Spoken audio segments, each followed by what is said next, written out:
Jamais dans toute l'histoire de la Vème République, une première dame n'avait quitté l'Élysée avec un tel fracas silencieux. 2007, la France découvre médusée que Cécilia a déserté le palais. Aucune cérémonie, pas d'adieu, juste un vide glacial que l'État tente maladroitement de camoufler. Mais aujourd'hui, Cécilia Attias brise enfin 18 ans d'omerta. Et ce qu'elle révèle va vous glacer le sang. Un mystérieux cahier noir qui pourrait tout faire exploser, des liasses de billets suspects et un secret enfoui dans un coffre. Préparez-vous, la vérité brute et sans filtre commence maintenant. Née le 12 novembre 1957, Cécilia Siganer Albéniz n'était pas destinée à une vie ordinaire. Elle grandit dans un foyer où le destin se forge dans la diversité, un père André tailleur d'élite d'origine russo-juive, ayant collaboré avec la maison Dior, et une mère Diane, héritière du sang noble du compositeur Isaac Albéniz. De cette alchimie naît une personnalité complexe, une rebelle gantée de soie, oscillant entre une sophistication aristocratique et une soif d'autonomie farouche. Dès ses années au lycée Molière, Cécilia refuse les carcans. Elle délaisse rapidement les bancs de la faculté de droit trop statiques pour son appétit de vie, comprenant intuitivement que son avenir se jouera au cœur des sphères d'influence, là où le pouvoir se respire. C'est en 1983 qu'elle fait sa première entrée dans la lumière en épousant Jacques Martin. À l'époque, il est le maître absolu de la télévision française. Mais leur union, loin d'être une simple romance médiatique, s'apparente à une vie de caserne dorée, mêlant strass et discipline de fer au quotidien. Ce premier mariage lui offre 2 filles, Judith et Jeanne-Marie, mais surtout il lui donne les clés d'un royaume interdit, les cercles fermés de la politique et du journalisme, là où les réputations se font et se défont en un claquement de doigts. Dans les salons feutrés de la République, là où les dorures camouflent souvent les poignards, l'histoire entre Cécilia et Nicolas ne fut jamais un conte de fées protocolaires, mais un drame aux accents de tragédie grecque. Tout commence par une scène d'une ironie mordante, digne d'un grand roman. Nous sommes en 1984, à la mairie de Neuilly-sur-Seine. Nicolas Sarkozy, jeune maire aux dents longues, célèbre officiellement le mariage de Cécilia avec Jacques Martin. Mais alors même qu'il prononce les mots sacrés unissant les époux, son regard croise celui de la mariée. Le coup de foudre est immédiat, brutal, interdit. C'est le point de départ d'une double vie vertigineuse. Mariés chacun de leur côté, ils plongent tête baissée dans une liaison sulfureuse, un tourbillon de rendez-vous clandestins et de lettres enflammées qui défient toutes les conventions bourgeoises de l'époque. Nicolas, fasciné par cette femme à l'élégance cosmopolite héritée de ses origines russes et espagnoles, voit en elle bien plus qu'une simple conquête, il devine une stratège, son égale. Il était direct, sans filtre, un aimant, confiera-t-elle plus tard. Mais cette passion adultère est une bombe à retardement. Découverts lors d'un séjour au ski où des traces de pas dans la neige trahissent leur nuit volée, le scandale éclate inévitablement. Les divorces s'enchaînent dans la douleur et le fracas, pour qu'enfin ils officialisent leur union en 1996 sous le regard de témoins puissants comme Bernard Arnault. La naissance de leur fils, Louis, cimente ce pacte tacite. Ensemble, ils partiront à la conquête absolue du pouvoir. C'est ici que la dynamique change. Cécilia refuse catégoriquement le rôle d'épouse trophée. Elle devient l'architecte occulte de l'ascension de Nicolas. Elle polit son image rugueuse, réécrit ses discours et tente de tempérer ses pulsions colériques lors de dîners interminables avec l'oligarchie parisienne. « Tu dois être plus humain, moins calculateur », lui martèle-t-elle, agissant comme sa seule boussole morale. Dans son ouvrage, Témoignage, Nicolas écrit « Ma vraie âme sœur, sans qui rien ne serait possible ». Des mots qui se voulaient romantiques, mais qui, avec le recul, résonnent comme les chaînes d'une dépendance toxique. Car derrière cette façade d'invincibilité, le duo fusionnel se fissure. Ce qui avait débuté comme une étincelle passionnelle se mue en une relation vorace où l'ambition politique et la jalousie maladive se disputent les restes de leur intimité, transformant leur amour en un champ de mines émotionnelles. Leur quotidien bascule alors dans une atmosphère irrespirable. Fini la complicité des débuts. Place à une surveillance étouffante. Lors des voyages officiels, les gardes du corps les talonnent comme des ombres accusatrices, violant chaque parcelle d'intimité restante. Les nuits blanches ne sont plus consacrées aux confidences sur l'oreiller, mais à disséquer fiévreusement les sondages autour d'un verre de whisky dans une tension électrique. La jalousie de Nicolas vire à la paranoïa, un regard trop appuyé d'un conseiller ou un appel tardif d'un allié suffit à déclencher des crises dévastatrices. Cécilia, qui avait fui les paillettes superficielles de son passé pour une vie de substance, se retrouve piégée dans une bulle encore plus toxique, un bocal doré où chaque mouvement est épié. L'Élysée, ce palais aux murs tapissés de secrets séculaires, ne fait qu'amplifier leur névrose. Ce que l'on appelle pudiquement les aspects dégoûtants de leur relation éclatent au grand jour dans l'intimité des appartements privés. Alors que Nicolas atteint le sommet de l'État, ministre de l'Intérieur puis candidat suprême en 2007, la pression révèle sa nature profonde, un homme agité sujet à des rages terribles qui font trembler le personnel. Des disputes homériques secouent leur nuit. Il l'accuse violemment de tiédeur politique exigeant une soumission totale à sa cause. Elle lui reproche en larmes d'avoir sacrifié leur couple sur l'autel de son ambition dévorante. Nicolas, accro à son propre reflet de conquérant, la traite désormais comme une simple extension de son ego, un accessoire nécessaire à sa victoire. Je dormais à côté d'un homme qui ne m'écoutait plus. Tout ce que je disais devenait politique, confessera-t-elle dans une lettre privée déchirante. Elle n'était plus une épouse, mais un baromètre d'opinion. Et comme un poison lent, les infidélités s'invitent dans la danse. Nicolas, connu pour son appétit insatiable, collectionne les rumeurs d'aventures éphémères. Journaliste mannequin, chuchoté lors de réceptions, où Cécilia, le sourire figé et le regard vide, sirote son champagne en observant ce théâtre d'ombre. C'était devenu un champ de bataille psychologique où l'amour se confondait avec la possession pure et la tendresse avec une manipulation perverse. Mais l'estocade finale, celle qui fera imploser ce château de cartes, ne viendra pas de la politique. Elle porte un nom, Richard Attias. Dès 2005, lors d'un forum à Paris, Cécilia trouve en cet organisateur de sommets mondiaux ce que son mari ne peut plus lui offrir, une oreille attentive. Il m'écoutait vraiment sans agenda, loin des intrigues sarkozystes, dira-t-elle. Ce qui commence comme une connivence intellectuelle, des dîners volés à New York, des escapades à Marrakech, se transforme en scandale d'État lorsque la presse flaire le pot aux roses. Nicolas, blessé dans son orgueil de mâle dominant, oscille dangereusement entre une fureur volcanique et des supplications pathétiques. À l'approche de la présidentielle de 2007, le drame vire au vaudeville tragique. Revient pour la campagne change pour lui, implore l'entourage selon des témoignages glaçants. Cécilia cède, mais temporairement. Elle revient poser pour les photos officielles, sourire aux lèvres, mais c'est une mascarade absolue, un mensonge sur papier glacé servi au peuple français. En coulisses, elle vit déjà mentalement avec Richard. Cette réconciliation forcée n'est qu'un chantage émotionnel, teinté de rumeurs persistantes, d'accords financiers occultes pour sauver la face du candidat. L'élection de Nicolas le 6 mai 2007 ne marque pas un triomphe, mais l'apogée de la toxicité. Propulsée première dame malgré elle, Cécilia endure 5 mois d'enfer pur. Le protocole rigide l'étouffe les photographes, la traque comme une proie blessée, et son mari s'est métamorphosé en un monstre d'ambition froid. Il m'avait comme oublié, lâche-t-elle, révélant un Nicolas totalement absorbé par le pouvoir indifférent à ses larmes. À ce poison conjugal s'ajoutent les haines familiales recuites. Les fils aînés de Nicolas Pierre et Jean voient en elle une briseuse de ménage, une intruse ayant volé leur père.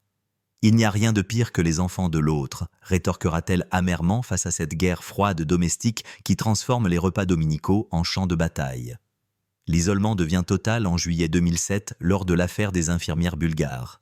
Cécilia mène seule la négociation en Libye, un coup d'éclat qui irrite profondément l'Élysée.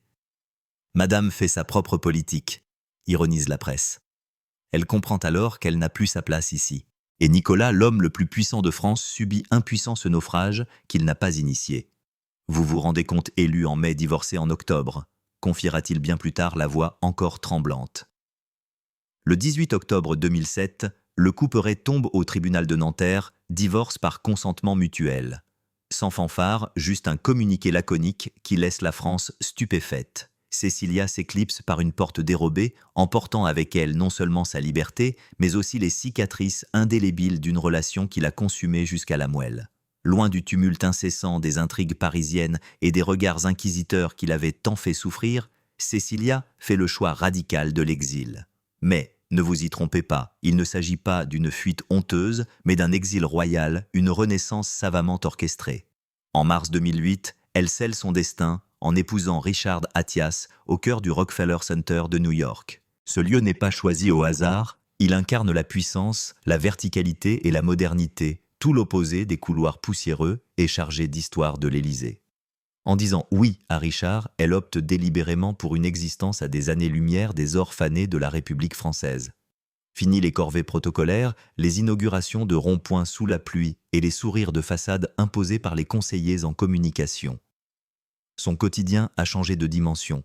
Il oscille désormais entre l'énergie électrique de Manhattan, le futurisme luxueux de Dubaï et la discrétion feutrée de Genève. Ensemble, Cécilia et Richard ne se contentent pas de vivre d'amour et d'eau fraîche, ils bâtissent un véritable empire d'influence. À la tête d'une société d'événementiel global, Richard Attias & Associates Cecilia retrouve enfin ce qu'il a toujours fait vibrer la stratégie de l'ombre.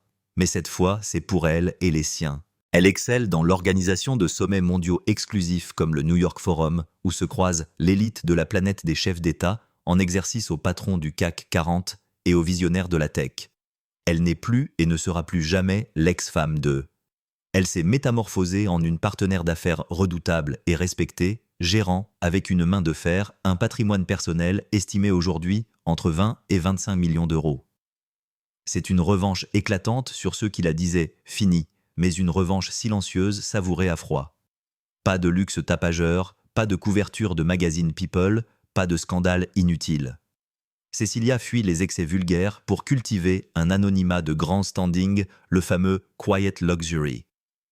Elle partage son temps entre des refuges d'exception, un appartement somptueux estimé à 6 millions de dollars, surplombant la canopée de Central Park, et une villa aux allures de palais andalou à Marrakech, où le temps semble suspendu. C'est dans ces cocons qu'elle retrouve l'essentiel. Elle est restée extrêmement proche de son fils Louis Sarkozy, devenu un essayiste brillant et respecté aux États-Unis.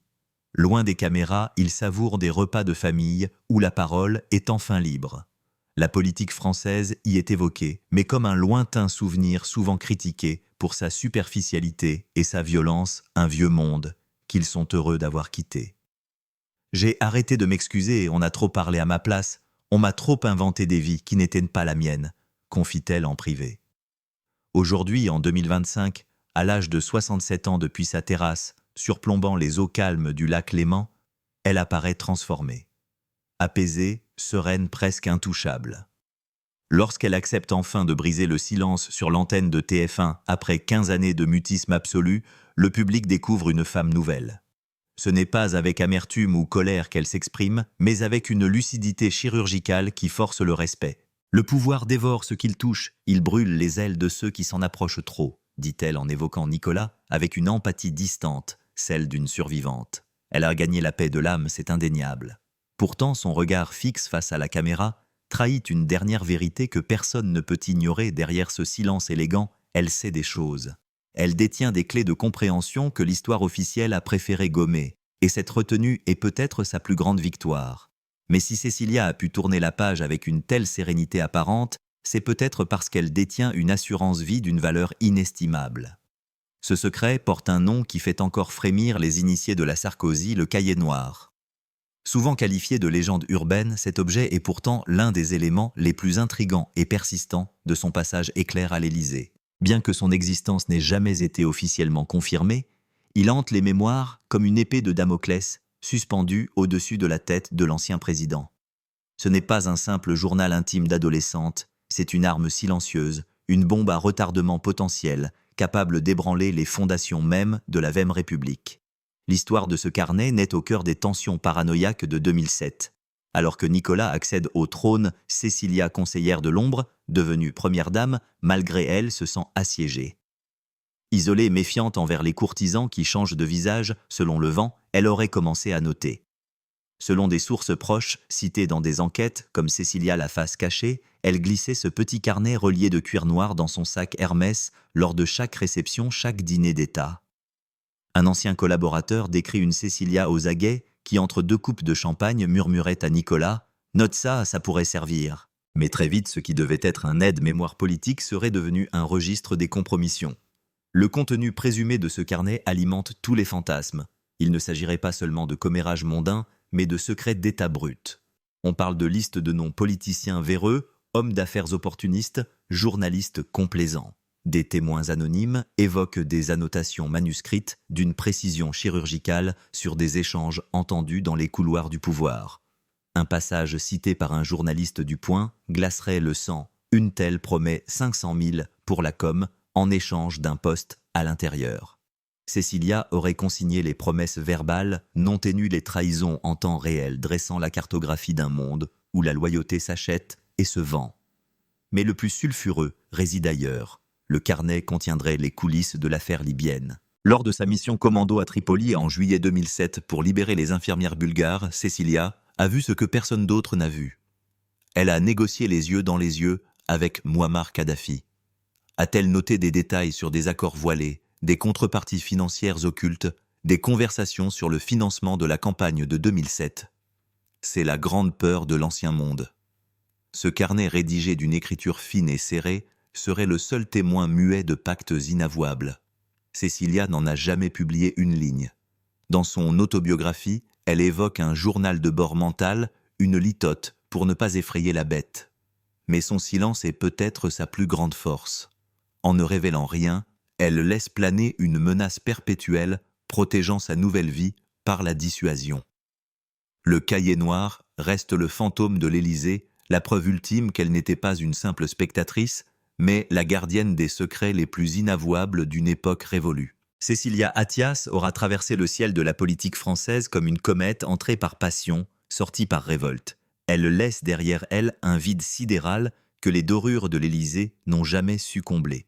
De l'amour toxique avec Nicolas, fait de jalousie, de manipulation et de larmes à la liberté chèrement reconquise auprès de Richard, elle n'a jamais accepté d'être une ombre. Elle est cette femme qui, en choisissant le silence puis une parole mesurée, a écrit sa propre légende. Celle d'une première dame qui a préféré l'authenticité à la couronne, la vérité crue au mythe républicain. Son absence plus bruyante que n'importe quel discours a révélé la fragilité d'un système bâti sur les apparences. 18 ans après son départ, le mystère persiste, mais une chose est certaine, en disant « non » à la prison dorée, Cécilia a prouvé que la liberté est le seul luxe qui ne s'achète pas.